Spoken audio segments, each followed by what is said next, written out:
반갑습니다. 모든 낙찰자들이 행복한 기부 1%에 동참하기를 희망하는 경매 채널 김도현입니다. 자, 오늘 수업은 최우선 변제금에 대해서 수업하도록 하겠습니다. 지난 시간 배당 연습 수업을 하면서 사람들이 많은 질문을 했었습니다. 최우선 변제금을 왜 주느냐? 그럼 주는 건 알겠는데 왜 그 금액만큼 주느냐? 또는 또 어떤 분들은 왜 두 번 주느냐? 한 번만 주지 왜 나눠서 또 두 번 주느냐? 뭐 여러 가지 질문이 있었습니다. 이것은 이런 질문들이 왜 나올까라고 생각을 해보니까 최우선 변제금의 어떤 취지, 법적인 취지, 그리고 이걸 줄 때 어떤 규칙으로 준다는 것, 그것을 이해하지 못했기 때문에 나오는 질문이라고 생각했습니다. 그래서 이 부분에 대해서 임대차 보호법과 함께 수업을 좀 해야 되겠다 싶었습니다. 그래서 이 최우선 변제금만 일단 최우선 변제금에 관해서만 뽑아서 간략하게 수업을 한번 해야 되겠다 싶어서 이번 시간에는 최우선 변제금에 대해서만 뽑아서 제가 수업을 진행하게 되었습니다. 자, 배당에 있어서 최우선 변제금은 매우 중요합니다. 이 최우선 변제금은 기존에 정해져 있는 어떤 배당의 순서, 기존 채권자들이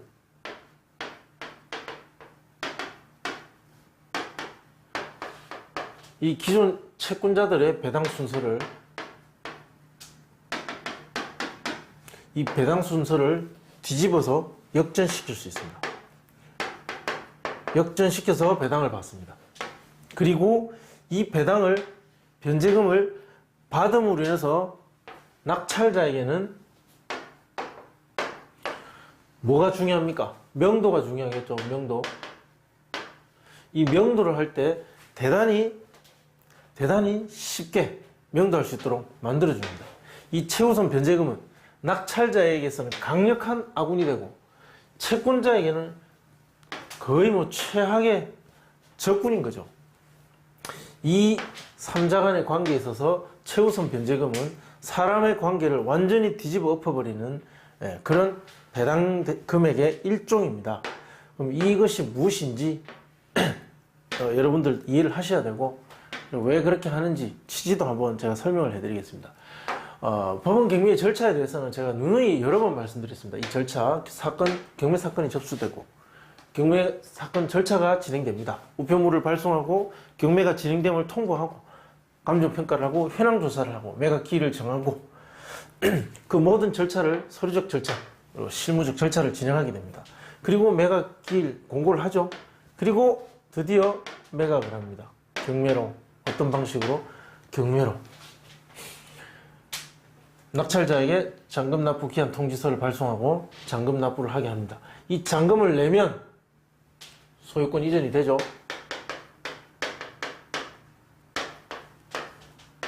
소유권 이전됩니다.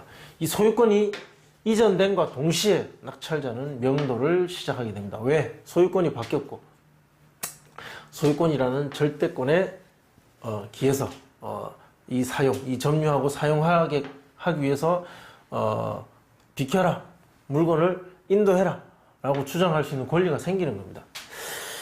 이 명도를 함에 있어서 기존에 있던 점유자,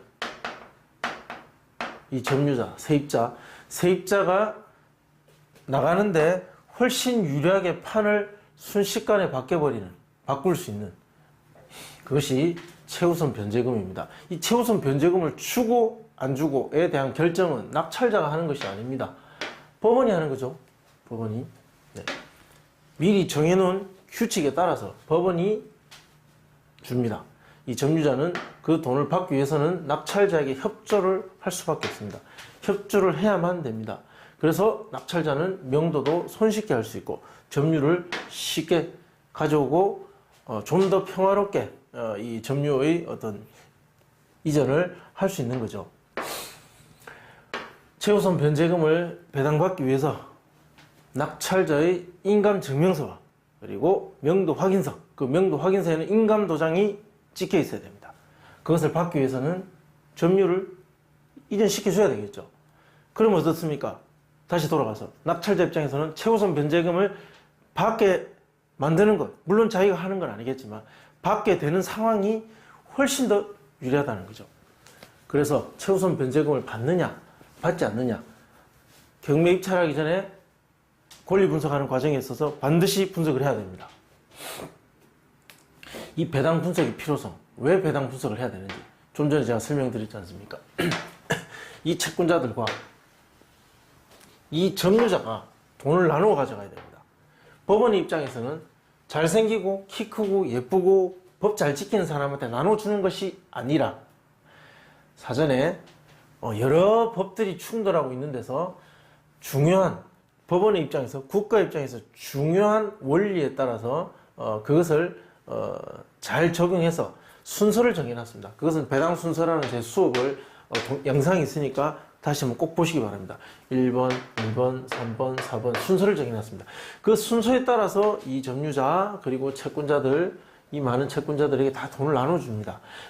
그렇지만 이 매각되는 금액은 한계가 있고 다 나눠줄 수 없습니다. 순서대로 나눠주다 보니까 이 채권자들이 점유자에 비해서는 훨씬 더 빨리 들어오고 권리가 선순위인 경우가 많습니다. 그렇지만 이 점유자들은 별로 돈이 없어서 약간의 보증금으로 월세를 주고 사는 사람들이 정말 많은데, 이런 사람들이 이 경매로 인해서, 즉 소유자, 채무자의 부실한 경제 활동으로 인해서 결국 가장 피해 보는 게 이 점유자들이더라. 이들에게 최소한의 피해 구제는 해야 된다.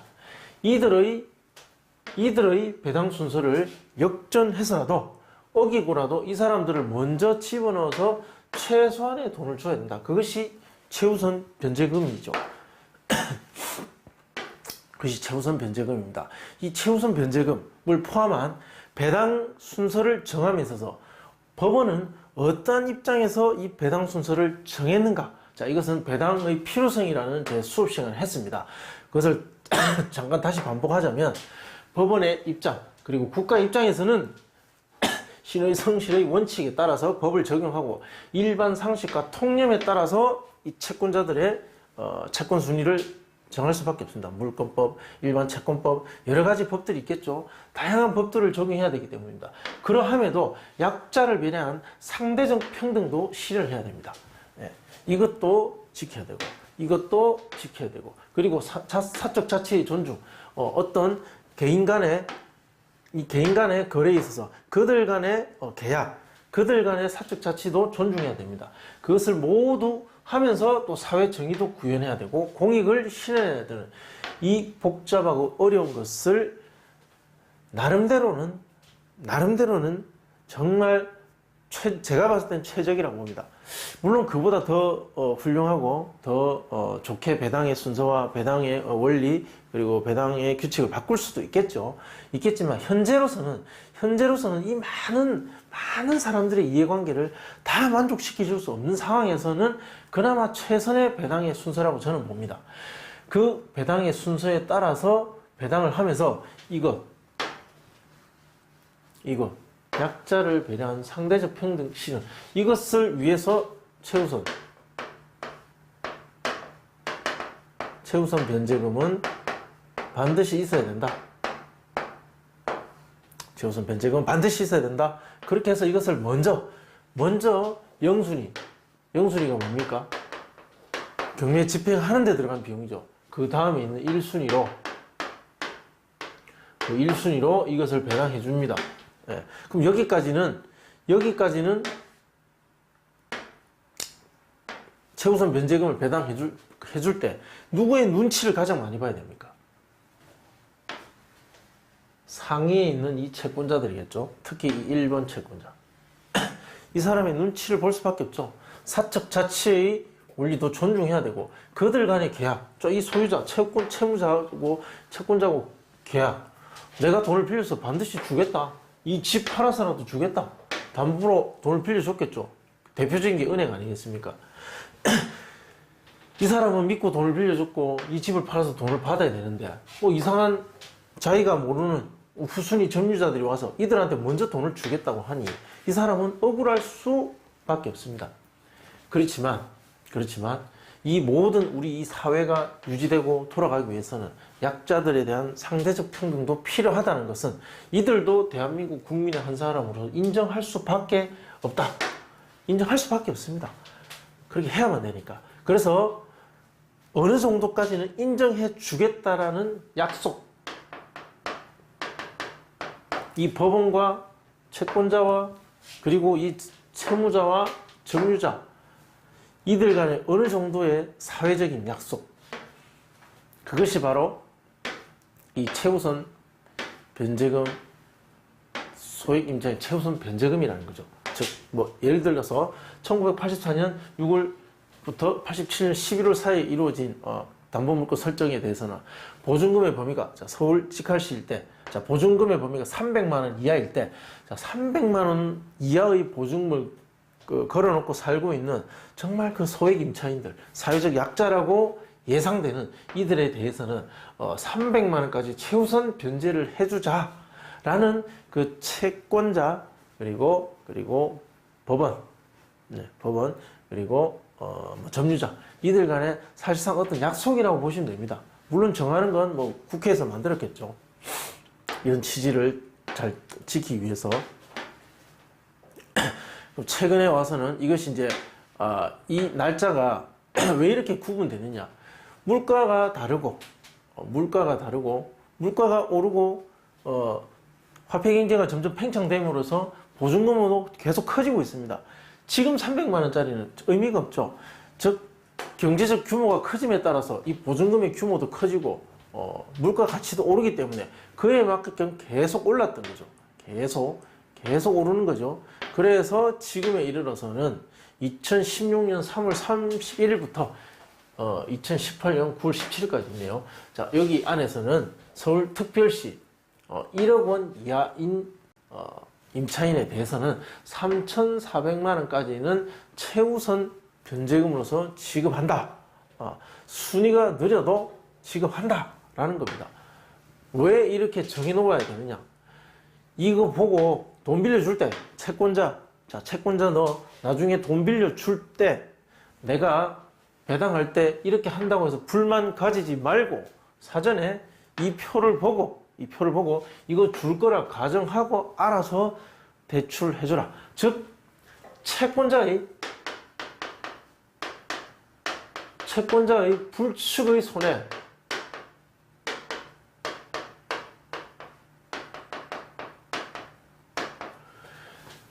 채권자의 불측의 손해를 막자. 이거는 없어야 된다는 거죠. 예측할 수 있는 손해, 채권자 돈 빌려줄 때 예측해라. 예측해서 손해를 막아라. 불측의 손해를 막아야 되는 겁니다. 사적 자치도 존중해야 되는 거죠. 그들 간의 계약도 존중해야 되는 겁니다. 사회적 질서 유지해야 되는 거죠. 약자만이 우리 사회의 전부는 아닙니다. 이 질서 그리고 공익도 지켜내야 돼요. 모두의 이익이 돼야 되는 거죠. 그 모두의 이익을 위해서는 불측의 손해는 생겨서는 안 된다는 거죠. 이것을 예측할 수 있게끔 이렇게 표를 만들어서 모두가 이 규칙에 따라서 가자. 이것이 최우선 변제금의 이런 표의 취지라고 보시면 됩니다. 그것이 이렇게 이제 시간에 따라서 계속 변해온 겁니다. 이해하셔야 됩니다. 이것을 이해하셔야만 실제 배당에 적용할 수가 있습니다. 자, 그러면 또 하나 설명드릴 게 있습니다. 이 담보물건 설정일이 있습니다. 이 설정일일 때 이렇게 한다는 거죠. 이 설정일. 담보물건 설정일 기준으로 이것이 달라집니다. 자, 이것은 제가 윗페이지 한번 설명하고 말씀드리겠습니다. 자, 여기 와보시면 우리가 채권자의 입장에서 한번 생각해 봐야 됩니다. 배당을 왜 그렇게 하느냐는 법원의 입장에서 한번 생각을 해봤죠. 그러면 채권자의 입장에서 한번 생각해 봐야 됩니다. 채권자의 입장에서. 여러분은 돈을 빌리기만 하는 사람이 아니라 돈을 빌려줄 수도 있습니다. 그렇지 않습니까? 돈을 빌려주는 사람이 될 수도 있습니다. 채권자도 대한민국의 국민이고 채무자도 국민입니다. 모두가 대한민국 국민이기에 그들의 불측의 손해를 막고 모두의 이익을 위해서 법은 만들어지고 적용이 됩니다. 이 채권자의 입장에서 한번 생각합니다. 자, 여러분이 채권자입니다. 어떻습니까? 돈을 빌려줍니다. 자, 빌려준다고 지금 상상을 해보십시오. 가장 먼저 뭘 생각합니까? 빌려준 돈을 모두 회수한다. 정말 중요하죠. 돈 빌려주고 못 받는다 생각하고 빌려주는 사람이 어디 있습니까? 채권자는 돈을 빌려주면서 무조건 모두 회수한다는 생각으로 빌려줍니다. 돈 빌려주고 못 받을 거라고 생각하는 채권자는 없습니다. 무조건 받아야 된다 생각하는 겁니다. 자, 또 어떤 생각합니까?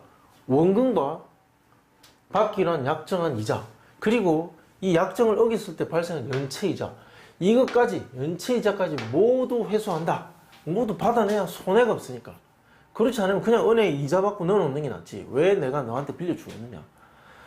이것을 고민합니다. 이것을 고민하기 때문에 뭘 합니까? 1순위 저당권을 위해서 1순위 저당을 잡으면서 돈을 빌려주려고 하는 거죠. 1순위, 즉 돈을 빌려주는 내가 저 사람의 근저당권자 중에 1순위 되고야 말겠다. 1순위가 되어야만 이것까지 모두 보장받기가 쉽죠. 2순위가 되면 1순위가 받고 나서 남는 돈을 받아야 되기 때문에 훨씬 확률이 떨어집니다. 그래서 은행에 대출 받으러 가면 어떻습니까? 선순위 대출이 있으면 대출 잘 안 해줍니다. 정상적인 금융권에서는 잘 안 해줍니다.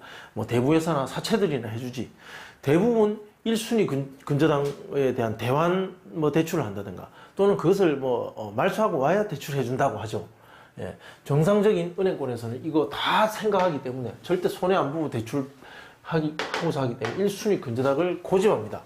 그래서 대출을 할 당시에 선순위 세입자, 순위가 앞에 있는 세입자가 있으면 대출을 잘 안 해줍니다. 그래서 이 선순위 세입자가 있냐 없냐를 확인하기 위해서 전입세대 연락내역서를 첨부해서 가져오라고 하는 겁니다. 그 대출 실행됐나 아침에 은행이 이거 확인하고 대출 실행하는 겁니다. 그리고 약정대로 채권 회수가 되지 않을 경우, 경우도 대비해야 되죠. 그 뭡니까? 집값이 2억이면 2억을 다 빌려주면 나중에 어때요? 채권 회수가 다 안 될 수도 있죠. 그래서 한 1억 6천, 또는 1억은 한 4천, 이렇게 이 가치보다 좀 더 낮게 대출을 하는 겁니다. 연체이자까지 받아야 되니까. 그래서 근저당이 120% 또는 130% 그렇게 채권 최고액을 이렇게 잡는 겁니다. 이 연체이자까지 받아야 되니까.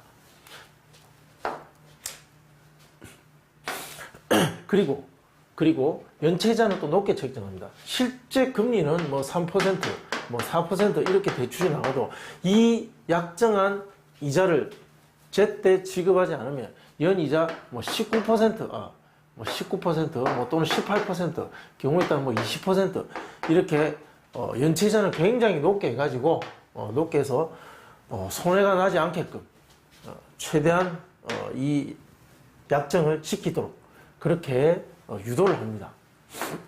그리고 실제 경매에 들어가면 이 연체이자를 높게 해서 최소한의 남아있는 채권 최고액에 있어서 최소한 빨리 이 연체이자를 확보해서 손해를 최소화시키기 위해서 노력한다는 거죠.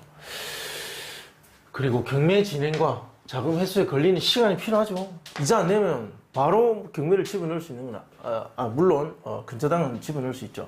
자, 이자를 내지 않으면 그 내지 않은 연체 기간을 계속 놔두면 자금 회수하는 확률이 점점 줄어듭니다. 따라서 연체 3개월만 지나도 경매 절차에 바로 착수합니다. 은행들은 굉장히 빨리 움직입니다. 과거에 비해서.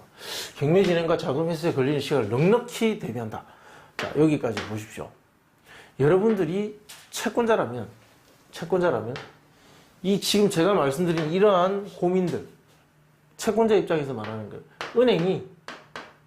은행들이 돈을 빌려주는 대표적인 기관인 은행들이 수도 없이 고민하고 방법을 만들고 절차를 만들고 방어막을 치고 하는 그 고민들입니다. 채권자는 이렇게 고민할 수밖에 없는 거예요.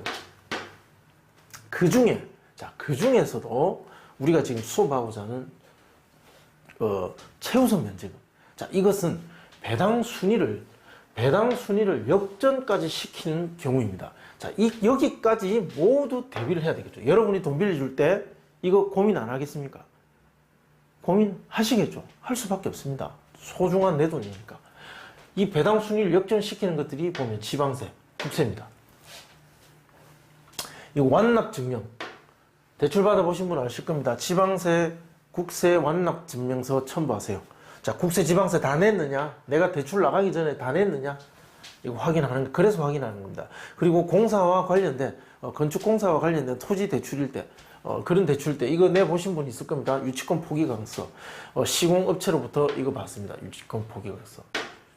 유치권이, 배당의 순서를 뒤집을 수도 있기 때문이죠.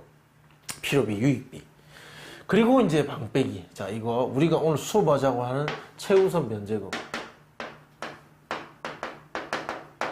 최우선 변제금. 방 하나에 임차인이 하나 들어갈 수 있습니다. 그래서 방마다 대출이 실행되는 그 시점, 그 시점에 해당하는 소액 보증 금액을 방마다 빼고 대출한다. 대표적인 것이 원룸입니다. 방이 20개다. 20개인 원룸 건물이다. 그러면 20명의 임차인이 들어갈 수 있고 방 20개마다 이 최우선 변제금을 빼고 대출을 한다. 그래야 안전하다. 이제 이렇게 말씀드릴 수 있는 거죠. 은행들이 왜 그렇게 하는지를 여러분이 채권자 입장에서 생각해 보신다면 충분히 이해하실 수 있다.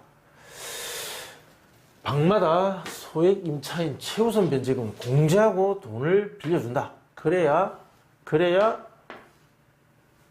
돈을 모두 회수하고자 하는 그 채권자 입장에서 생각하는 것이 이해가 될 것입니다. 그러면 자, 다시 설명드리겠습니다. 아까 담보 물권 설정이 돈을 빌려주는 시점입니다. 87년, 90년, 95년, 2001년, 2008년. 자, 좀 더 현실적으로 와서 한 14년 이쯤 볼게요. 자, 내가 돈을 빌려줄 시점이 2015년이다. 15년이다. 그럼 이제 여기 안에 해당됩니다. 여기에 담보물권을 설정할 당시에 자, 돈을 빌려주는 지역이 부산이다. 광역시죠. 부산. 자, 부산이다. 죄송합니다. 부산인데 방 3칸 있는 아파트에 담보로 돈을 빌려준다. 그러면 6천만 원 이하는 2천만 원까지 먼저 줘라. 6천만 원 이하의 세입자라면, 임차인이라면 2천만 원까지는 물론 4천만 원을 날리더라도 4천만 원은 뭐 자기가 잘못해서 어쩔 수 없이 뭐 날라가더라도 2천만 원은 먼저 좀 줘라. 얘 또 나가서 이 돈으로 보증금 얻어서 또 살아야 된다. 자, 최우선 변제금, 사회적 약자, 상대적 평등. 자, 이것도 굉장히 중요하죠. 요만큼은 채권자들로부터 동의를 얻었다. 얻었다라기보다는 좀 더 좋은 편이라면 이렇게 정할 테니까 불측의 손해는 네가 알아서 막아라. 미리 알려줬지 않느냐. 그래서 돈을 빌려주고자 한다면 이 금액 2천만 원. 방이 3칸이면 3명이 들어갈 수 있겠죠. 그럼 6천만 원이라는 금액은 곱하기 3이니까 내가 빌려주는 돈보다 먼저 사라질 수도 있는 거예요. 채권자 입장에서는. 그러면 이 집이 3억인데 내가 얼마를 빌려줄 수 있겠습니까? 3억 다 빌려주겠습니까? 그리고 돈 안 주면 이자는 어떻게 하겠습니까? 그래서 한 2억, 한 4천만 빌려주는 거예요. 6천만 원은 3억보다는 좀 더 같이 이 차이를 두는 겁니다. 이 6천만 원은 혹시나 경매를 진행하고 그리고 못 받는 이자 그 기간 동안 뭐 한 1년 걸리지 않습니까? 1년간에 한 이자를 생각해서 한 6천 정도 이렇게 놔두고 2억 4천만 빌려주는 겁니다. 안전하게. 그런데 방이 3칸이라서 이 6천만 원 먼저 배당되면 어떻게 할 거냐? 자, 여러분 어떻게 하시겠습니까? 무섭죠? 그래서 여기서 또 6천을 뺍니다. 그래서 1억 8천만 원만 대출을 하겠다. 이것이 채권자들의 머릿속에 있는 생각입니다. 안전하게 대출하겠다. 이렇게 하면 불측의 손해는 없다. 이것이 법원의 생각인 것이고, 그래서 이러한 표를 모두에게 오픈해서 불축의 손해를 막기 위해서 사전에 이런 계산을 해서 이 시점에 할 때는 그렇게 대출을 해라는 거죠.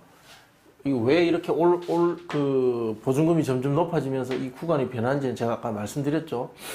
물가는 상승되고 화폐 경제는 팽창되고 보증금은 올라가고 부동산 값도 올라갑니다. 보증금도 올라가겠죠. 그래서 서울특별시 기준으로 7,500만 원이던 것이 나중에는 9,500으로 그리고 또 1억으로 이렇게 점점점 올라왔다. 이렇게 해서 그 소액 임차인 범위가 점점 넓어지고 있다. 그것이 넓어진다고 해서 많은 사람들이 더 늘어난다기보다는 이 경제 규모가 커짐으로 인해서 그 규모에 맞게 변하고 있는 것이다. 그렇게 보시면 됩니다.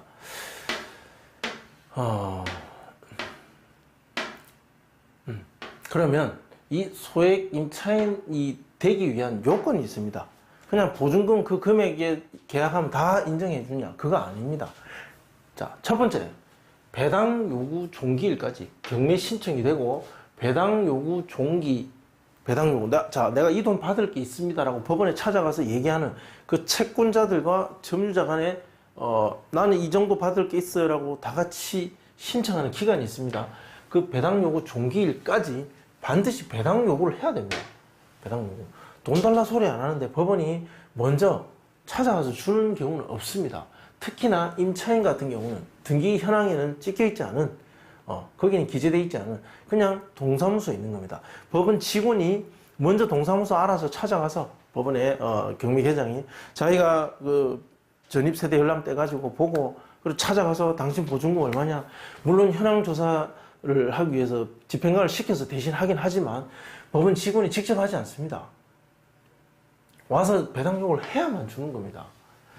혹시나 모를까봐, 이것도 모를까봐 집행관을 시켜서 현장에 보내고 우편물 발송하고 혹시나 빠뜨릴까봐 그렇게 다 하는 겁니다.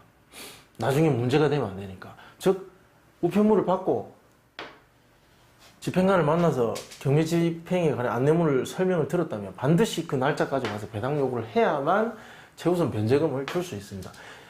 이것만큼은 해라는 거예요. 배당 요구. 그리고 보증금의 액수가, 보증금의 액수가 아까 제가 그 연도별로 그 구간별로 계속 보증금이 이렇게 늘어나고 있죠. 네. 시간이 지나가면서 보증금은 점점 커집니다. 옛날은 작았고요. 점점 커지고 있죠. 이 커지는 이유가 말씀드렸다시피 물가가 올라가기 때문에 보증금도 늘어나는 거죠. 그래서 이 소액 보증금에 해당하는 이 액수가 해당하는 그 범위 안에 있어야 됩니다. 즉, 이 안에 해당하는 사람이 가서 배당 요구를 해야만 된다. 그리고 경매 개시 결정 등기 전까지 대항 요건을 갖춰야 된다. 대항 요건이란 무엇인가? 대항 요건이란 점유를 하고 주민등록 전입 신고를 한 사람, 즉 전입이 되어 있어야 된다. 전입이 되어 있어야 됩니다. 이 경매 개시 결정 등기 전까지 이런 규칙조차도 없이 무조건 소액 보증금이라고 범위라고 인정해 줄 수 있는 건 아니에요. 약자를 보호하고 챙기는 것이 국가의 의무지만 최소한의 규칙을 따라줘야 그 채권자들한테 명분이 생기는 겁니다. 채권자들한테 얘는 보증금이 작으니까 무조건 챙겨주자. 채권자 입장에서는 정확한 전입이 되어 있는 세입자냐, 걔가 정말 세입자가 맞느냐. 자, 그러한 논란이 정말 많을 수 있기 때문에 최소한의 규칙, 경매가 진행되는 그 결정 등기 전까지 전입이 되어 있어라. 그래야 네가 임차인이지 않느냐. 그리고 그 보증금 범위 안에 들어가고, 그리고 찾아와서 돈을 달라고 신청을 한, 굉장히 중요합니다. 그리고 배당 요구 종기일까지 이 대항력을 유지하고 있을 것, 즉 전입을 유지하고 있어야 된다. 경미 기입 등기가 됐고 나서 전입을 빼버릴 것이 아니라 배당 요구 종기일까지 돈 달라고 할 때까지만은 그래도 유지를 해라. 자, 이겁니다. 이 네 가지. 이것이 지켜지는, 이것이 요건이 해당해야만 소액 임차인이 되고, 그리고 최우선 변제금을 받을 수 있다. 즉, 이것이 해당되는 세입자가 점유를 하고 있어야 낙찰자에게는 어떻습니까? 굉장히 명도알기에 유리하다. 굉장히 좋다. 유리하다. 쉽게 명도할 수 있다는 거죠. 이 소액 임차인에 해당해야만 낙찰자에게도 유리한 것이죠. 이 소액 임차인에 대해서 무조건 다 배당을 할 수 있는 것은 아니다. 채권자 입장에서는 최소한의 그 사람의 어떤 권리도 인정을 해줘야 됩니다. 따라서 그 매각되는 금액의 2분의 1 한도로 2분의 1까지만 되는 겁니다. 즉 3억짜리 부동산에 뭐 임차인이 20명이 들었다. 20명. 그럼 이 20명에 대해서 2천만 원씩 소액 보증금을 다 챙겨준다. 그럼 낙찰이 뭐 2억에 됐다, 2억 5천에 됐다고 칠게요. 그럼 낙찰 받았는데 이거 소액 보증금으로 20명 다 나눠주느냐? 그러면 1순위 채권자 은행은 어떻게 됩니까? 원룸에 대출해준 은행은 뭐 다 끝장나느냐? 돈 하나도 못 받느냐? 아니라는 거죠. 매각대금의 2분의 1은 그래도 넣어줄게. 얘네들 불쌍한 애들은 절반까지만 챙겨주고 나머지는 그래도 그 배당 순서에 맞게끔 채권자들 너네들 권리도 인정해줄게. 모두를 챙겨야만 하는 법원의 고민, 그 법원의 고민이 이 2분의 1 지점에서 균형을 맞췄다라고 보시면 됩니다. 그리고 이 설정일 기준, 담보일자 설정일 기준은 임대차 계약일이 아닌 담보물건 설정일입니다. 즉 이 설정일 있지 않습니까? 이 설정일 2018년 9월 이후에는 지금 서울특별시는 1억 1천 이하의 현재 기준에 자 오늘 만약에 대출한다면 여기 보셔야 됩니다. 지금은 2019년입니다. 지금 2019년 오늘 며칠입니까? 오늘 5월 10일인가? 예. 오늘 5월 9일입니다. 2019년 5월 9일. 자, 오늘 시점에 돈을 빌려준다면 여기 해당하겠죠? 여기는 어디입니까? 자, 여기는 부산입니다. 부산. 그러면 여기 광역시 여기 부산에 해당하겠죠? 그럼 6천만 원 이하일 때 2천만 원까지 인정해준다.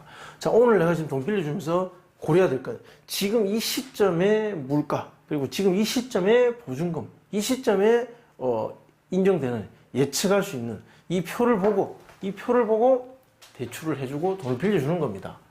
그래서 이것을 감안해서 하는 거죠.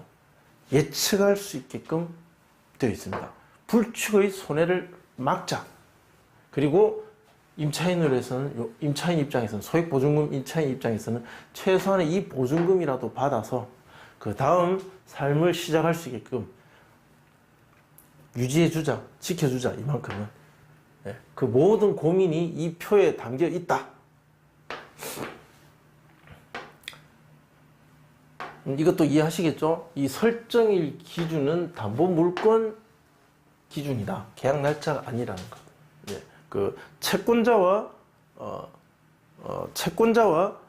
소액 임차인 그들의 모두를 챙기기 위한, 모두를 보호하기 위한 최우선 변제금이다 보니까 이런 근저당, 담보가등기, 전세권, 자 이들에 해당하는 설정일, 이 설정일 기준으로 너희들의 손해가 나지 않게끔 너희 날짜 기준으로 이 보증금을 먼저 내줄 거니까 예측해서 알아서 잘 해라. 너희들 기준으로 본다. 이 말입니다. 자, 그 보면 수도권 정비 계획에 따른 과밀 억제 권역이 있습니다. 이 지역은 여기에 해당하는 지역은 여기입니다. 그러니까 물론 여기 해당하시는 분들이 많이 있을 겁니다. 그래서 거기에 대한 동은 이렇게 나와 있으니까 살펴보시고, 그리고 광역시 승격일이 있습니다. 예전에는 광역시가 아니었는데 이제 광역시가 됐으니까, 그죠? 예, 뭐 그래서 요 승격일도 있습니다. 뭐 오래된 근저당을 보고 권리 분석을 해야 될 때 이제 이 표가 필요하겠죠. 이 표가 부산, 대구, 인천, 대전, 울산 뭐 이렇게 광역시 승격일이 있으니까 이 날짜를 보고 하는데, 실무적으로 지금 경매 물건을 보면서 이 승격일까지 따져가지고 하는 경우는 발견하기 굉장히 어려울 겁니다. 굉장히 어려우실 거고, 어쨌든 그 지역과 승격일 요것을 참고해서 이 표 소액 임차인 보증금, 최우선 변제금 표를 보고 권리 분석해야 되는 거죠. 자, 그럼 다시 앞으로 가겠습니다. 가장 중요한 표가 되겠죠. 자, 이것이 가장 중요합니다. 배당 분석의 필요성에서 수업했던 내용. 우리가 경매 물건을 바라보면서, 이것이 경매 물건입니다. 이 경매 물건을 바라보면서 낙찰자 입장에서 우리는 분석을 해야 됩니다. 항상 낙찰자 입장에서 먼저 생각을 하겠죠. 낙찰자 입장에서 생각한다는 것이 낙찰자의 이익만, 나의 이익만 생각하고 물건을 바라보는 것이 아니라 나의 이익을 위해서는 그들의 분쟁과 배당을 알아야 나의 이익을 지킬 수 있는 겁니다. 나와 적대적 관계에 있는 사람과 싸움을 해서 그로부터 최고의 이익을 끌어내기 위해서 그가 어떤 문제가 있고 어떤 이유 때문에 나와 적대적 관계가 되고 또는 나와 아군이 되고 이러한 이 경매 물건을 둘러싼 이들 간의 복잡한 권리를 이해를 해야 된다는 거죠. 그 싸움은 돈 때문에 발생한 것이고 결국은 받지 못하는 돈의 배당, 그 배당으로 인해서 또 다른 2차적인 싸움이, 감정 다툼이 많은 것들이 생겨나는 것입니다. 그 중에 가장 중요한 것이 이 점유권을 가져오게 하면 명도. 낙찰자 입장에서는 이들의 돈을 대신 갚아줘야 될 이유가 전혀 없습니다. 법원하고 낙찰자는 이 명도 끝나면 그 뒤로는 이 일 가지고 부딪힐 일도 없고요. 소유자, 채무자는 집 날린 사람들이라서 이제 낙찰자하고 상관없습니다. 소유자가 점유를 할 수도 있고 채무자가 점유를 할 수도 있고 또는 세입자가 점유를 할 수도 있겠죠. 일단 이 점유의 해결이라는 이 테이블에서 명도를 두고 마주치게 되는데 이때 이 채권자들, 앞에 있는 채권자들의 돈을 먼저 배당 순서를 역전시켜서 가져오는 세입자, 최우선 변제금. 이 최우선 변제금을 받게 만들므로써 명도할 때 명도 확인서와 인감 증명서를 교부하게 됩니다. 그것을 받아야만 법원에서 돈을 나눠준다. 이 최우선 변제금은, 이 변제금의 확인은 낙찰자의 명도에 있어 굉장히 중요하고 앞으로 낙찰 이후에 이루어질 여러 가지 분쟁과 협상 테이블에 있어서 매우 중요하기 때문에 이렇게 사전에 배당 분석을 하면서 최우선 변제금을 신경 써서 더더욱 신경 써서 이렇게 분석하고 보게 되는 겁니다. 왜 최우선 변제금을 먼저 주는지, 그럼 준다면 왜 그 정도 금액을 주는지, 돈을 먼저 빌려준 채권자는 자기 돈보다 먼저 최우선 변제금이 나감에도 불구하고 가만히 있을 수밖에 없는지, 자, 이 수업을 통해서 조금이라도 이해를 하신다면 배당 분석에 도움이 되실 거라고 봅니다. 자, 시청해 주셔서 고맙습니다.